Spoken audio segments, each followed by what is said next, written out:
আমৃত্যু ভালোবাসি তোকে লিখেছেন সালমা চৌধুরী। আজকে রয়েছে প্রথম পর্ব। গল্প পাঠে আছি আমি তারিফ।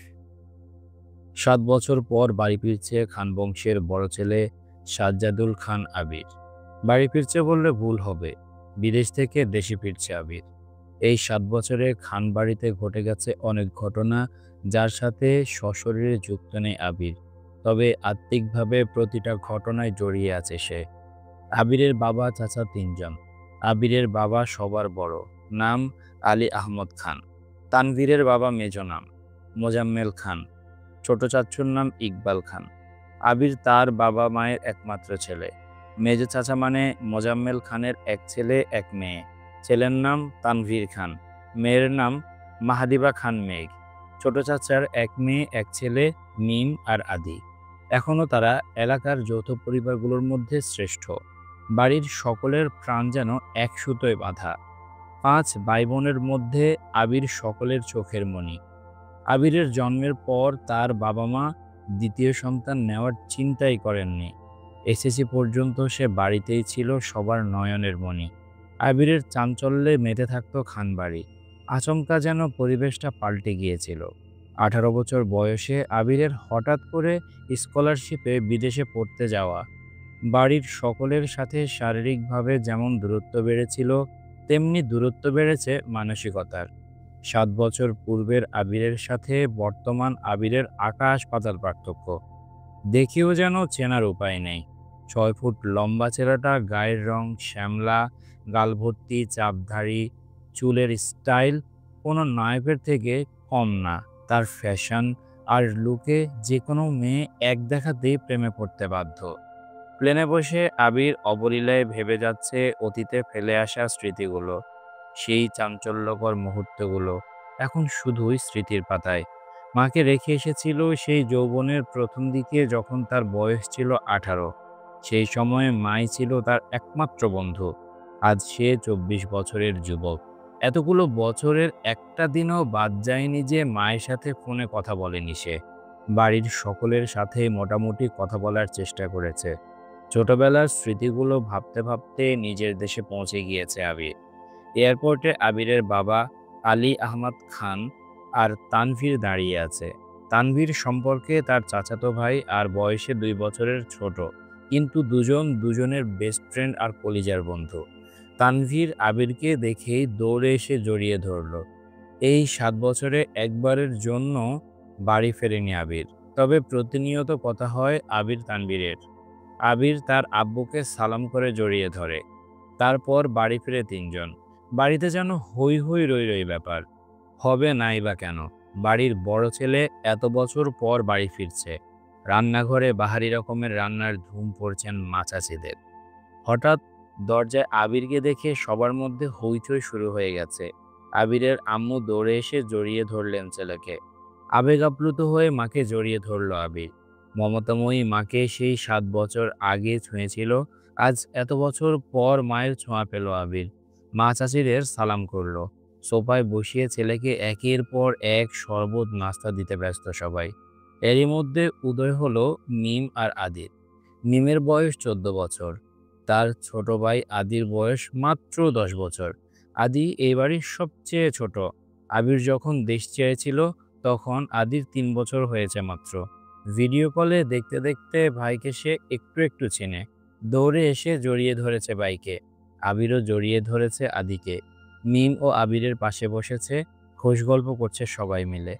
আদি জিজ্ঞেস করছে, ভাইয়া আমার জন্য কি এনেছো? আবির যেই না উঠতে যাবে, মা চাচিরা উঠতে দিচ্ছে না। আগে শরবত খাবি, তারপর উঠবি। আবির তানভীরের দিকে তাকিয়ে বলল, ওই লাগেজটা নিয়ে আয় তো। তানভীর একটা লাগেজ টান দিতে যাবে। আবির আচমকা বসা থেকে দাঁড়িয়ে, ওইটাতে ছবি না। তানভীর সহ বাড়ির সকলেই যেন অবাক হয়ে গেল। আবির আবার ঠান্ডা মাথায় বলল, পাশের লাগেজটা নিয়ে আয়। তানভীরও তার কথা মতো লাগেজ নিয়ে আসলো। লাগেজ খুলে যে যার মতো জিনিস বের করে আর জিজ্ঞেস করছে, এটা কার ওইটা কার? আবির শরবত খেতে খেতে উত্তর করছে, আদির জন্য বিদেশি দামি দামি খেলনা, নিমের জন্য ড্রেস, কসমেটিক্স বক্স, মা কাকিদের জন্য অনেক গিফট, তানভীরের জন্য মোবাইল আর ল্যাপটপ, অন্যান্য গিফট। আলাদা আরেকটা ল্যাপটপ আছে। মিম জিজ্ঞেস করছে, ভাইয়া এই ল্যাপটপটা কি তোমার? আবির উত্তর দেয়, না, এটা মেঘের। মেঘের মা হালিমা খান জিজ্ঞেস করলেন, মেঘের ল্যাপটপ কি দরকার বাবা? আবির বলল, ওর তো এসএসসি পরীক্ষা শেষ, সামনে অ্যাডমিশন টেস্ট আছে, অনেক কিছু জানার বা পড়ার দরকার আছে। মোবাইল দেখে পড়ার থেকে ল্যাপটপে সুবিধা হবে, তাই নিয়ে আসলাম। মিম, আমার জন্য নিয়ে আসতে একটা। আবির অবলীলা হেসে উত্তর দেয়, তোর 18 বছর বয়স হলে তোকেও কিনে দিব, চিন্তা করিস না। মিম খুশিতে গদগদ হয়ে বলে, ধন্যবাদ ভাইয়া। বাড়ির হইচই শুনে ঘর থেকে বের হলেন ছোট চাচা ইকবাল খান। আবির চাচুকে দেখেই সালাম করতে যায়। চাচু বাধা দিয়ে জড়িয়ে ধরেন ভাতিজাকে। ইকবাল খান বাড়ির সকলের দিকে এক পলক তাকিয়ে নরম স্বরে বলেন, এতদিনে এই বাড়িটা পরিপূর্ণ হলো। ইকবাল খানের জন্য আনা উপহার আবির নিজের হাতে চাচ্চুকে দিল। বাকিদের জিনিসগুলো একটা একটা করে দিল আবির। মেজো চাচ্চু মানে মোজাম্মেল খান বাসায় নেই, তাই ওনার জন্য আনা গিফট যত্ন করে রেখে দিল আবির। লাগেজে পড়ে আছে একটা বক্স, যেটা র্যাপিং পেপারে মোড়ানো, আর একটা শপিং ব্যাগ। আদি জিজ্ঞেস করলো, ভাইয়া ওইটা কার? আবির ল্যাপটপের পাশে বক্স আর শপিং ব্যাগটা রেখে উত্তর করলো, এগুলো মেঘকে দিয়ে দিও, আমি রুমে যাচ্ছি। ইকবাল খান এক পলক সবার দিকে তাকিয়ে জিজ্ঞেস করলেন, মেঘ কোথায়? হালিমা খান উত্তর দিলেন, ও তো কোচিংয়ে গেছে, এতক্ষণে তো চলে আসার কথা। আবির বাকি দুইটা লাগেজ নিয়ে উঠতে চাচ্ছিল, হঠাৎ পেছনে ফিরে মায়ের দিকে তাকিয়ে প্রশ্ন করলো, আমি কোন রুমে থাকবো? ছেলের এমন প্রশ্নের জন্য মা মালিহা খান হতভম্ব হয়ে পড়লেন। তৎক্ষণাৎ স্বাভাবিক হয়ে উত্তর করলেন, তোর রুম তোরই আছে, আজ সকালেই পরিষ্কার করা হয়েছে। আবির কোনো কথা না বলে দুই লাগেজ নিয়ে উঠতে গেলে তানভীর এগিয়ে আসে। আমায় দাও, আমি নিয়ে যাচ্ছি। আবির একটা লাগেজ তানভীরের দিকে এগিয়ে দেয়, নিজে আরেকটা লাগেজ সযত্নে নিয়ে সিঁড়ি দিয়ে উঠতে থাকে। ততক্ষণে দরজায় এসে উপস্থিত হয় এই বাড়ির বড় মেয়ে মাহাদিবা খান মেঘ। মিম মেঘকে রেখে দৌড়ে এসে বলে, আপু আপু, আবির ভাইয়া এসেছে। মেঘ সিঁড়ির দিকে তাকায়। লম্বা স্বাস্থ্যবান সুপুরুষ দেখি একজন হাতে লাগেজ নিয়ে সিঁড়ি দিয়ে উঠছে, শুধু পিছনটা দেখা যাচ্ছে। মেঘ ভেতরে ঢুকে সবার হাতে গিফট দেখে এদিক সেদিক তাকায়। ততক্ষণে আবির নিজের রুমে চলে গিয়েছে। মেঘের মা হালিমা খান মেয়ের দিকে এগিয়ে এসে বলেন, তোর জন্য গিফট এনেছে। মেঘ তাকিয়ে বলে, কি গিফট? হালিমা খান চোখে ইশারা দিলেন। সোফায় রাখা ল্যাপটপের দিকে চোখ পড়ে মেঘের, ছুটে যায় ল্যাপটপের কাছে, জিজ্ঞেস করে, এটা কি আমার? মিম বলে, হ্যাঁ আপু, এটা তোমার। বক্সটার শপিং ব্যাগটাও তোমার। ল্যাপটপটা ঘুরিয়ে ফিরিয়ে দেখছে মেঘ, যেন আকাশ কুসুম কিছু পেয়ে গেছে। তারপর শপিং ব্যাগটা একটু খুলে দেখলো দুইটা ড্রেস মনে হচ্ছে। সে ল্যাপটপ আর বক্সগুলো নিয়ে রুমের দিকে চলে যাচ্ছে।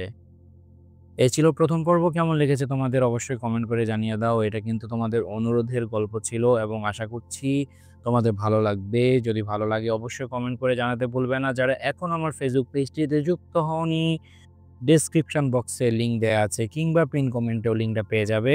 খুব দ্রুত যুক্ত হয়ে যাও আমার পেজের সাথে। সেখানে তোমাদের সাথে ভরপুর গল্প হবে, আড্ডা হবে, পাশাপাশি আমার ডেইলি আপডেটস তোমাদেরকে জানানো হবে। তো দেখা হচ্ছে পরের এপিসোডে। ততক্ষণ পর্যন্ত ভালো থাকো, সুস্থ থাকো। আজকের মতো আমি তারিফ এখানে বিদায় নিচ্ছি। আল্লাহ হাফেজ।